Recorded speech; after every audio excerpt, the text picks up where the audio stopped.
Hello, everyone. My name's Yasmin, and I'll be going over our customer use case.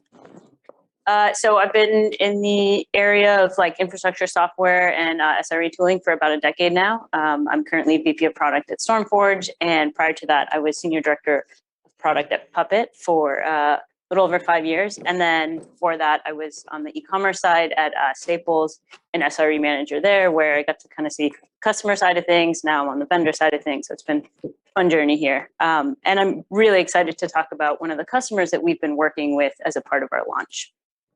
So this customer is a SaaS tool that provides HR distributed workplace communication. So you can think about when you want to send a employee communication like Happy New Year. So everybody's sending something out on New Year's Eve. They have a platform that supports that. And as you could probably predict, that during the pandemic, they saw record growth. So workplaces were going distributed. People wanted to be able to still communicate with their employees, and this software company saw a lot of a growth. But the challenge with that is cloud costs. And we started working with them to help lower their cloud costs. Their main objectives as a team, so we worked with their platform team, were to maintain their reliability and resiliency, offer their domain teams the flexibility to choose the infrastructure that they want and be able to deploy, but not have to deal with the overhead. So the platform team deals with kind of helping set up the automation and everything for that. And they saw their cloud costs increasing 40% and growing year over year. So the main objective was, how do we get these cloud costs down while not sacrificing any of the reliability and resiliency so that they could keep that improved customer experience.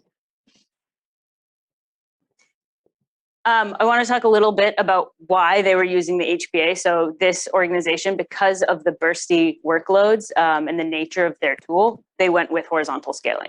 And they kind of made that decision because that's what their application was built to do. But also when we dug into it a little bit, honestly, it was just a natural choice because when they were deployed on EC2, horizontal scaling made sense. Your workload usage goes up, you add more things. Your usage goes down, you remove things.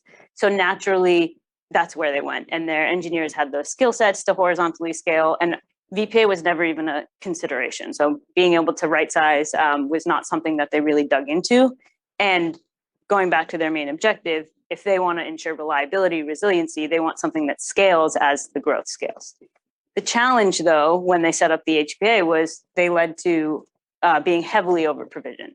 So they had their target utilization set relatively low so that they could take in load and add replicas as needed. But what they found was that their cloud costs were going up, and they knew they were heavily provisioned, but they didn't know how much. They didn't know where should they set that target utilization. And they started to actually look at this internally of, okay, it's just a couple settings, right? Requests, limits, CPU, memory. But when you look at 4 or 5 settings across hundreds of processes, across the multiple environments that they had and under different workloads, it just wasn't possible for them to figure out what to properly set those settings at. And they thought about adding people to the problem, but they knew that at their scale, they wanted to continuously deploy these configuration settings as well. So automation was important to them. So it's one thing to have the machine learning help you set the settings, but then it's another thing to have the software continuously deploy those settings. And of course, the result was wasted resources. So when we started to work with them, we selected a single application where we could deploy our algorithm, start to collect the data, and then provide their recommendations. Drum roll, we got them 60% savings. The VP of infrastructure was like, this is a slam dunk. Of course, I want to deploy this across our organization. And we talked a little bit about the building trust at first. So, they can tune whether they want to set this at a high tolerance, a medium tolerance, low tolerance. I think this was around medium that we got 60% savings. So of course there's room to grow. And then the other big challenge for them, like I mentioned, is being able to automatically deploy this. So they want to be able to run this and deploy those recommendations every day. And they can let the HPA handle, adding and removing pods when needed. But we allow them to set that target utilization at the most optimal point so they can continue to see these savings across all of their production workloads. What was the most resistance you faced, and how did you work through that? So I'd say it kind of came in 2 areas. One was just trusting the algorithm. We're showing some really big savings. And so we predicted that at first, but they wanted to really see it in their environment. We started out in non-prod, so we were looking at their data and they're like, we have to deploy this in production to really see it, watch it for a week. And they did. And they came back like amazed, of course.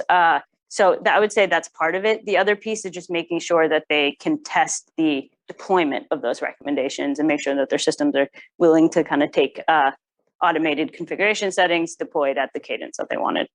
So Live and Optimize, is it one SKU together, or do customers typically pick one? Yeah, we have 2 SKUs on our platform. So our platform is 3 products: Optimize Pro, Optimize Live, and our performance testing tool, if folks want to buy that as a part of the experimentation. But Live and Pro are priced separately. Okay. And we do have customers that use them both as well, because they want to go really deep in non-prod on a subset of applications. And then in production, of course, they just want to go wide.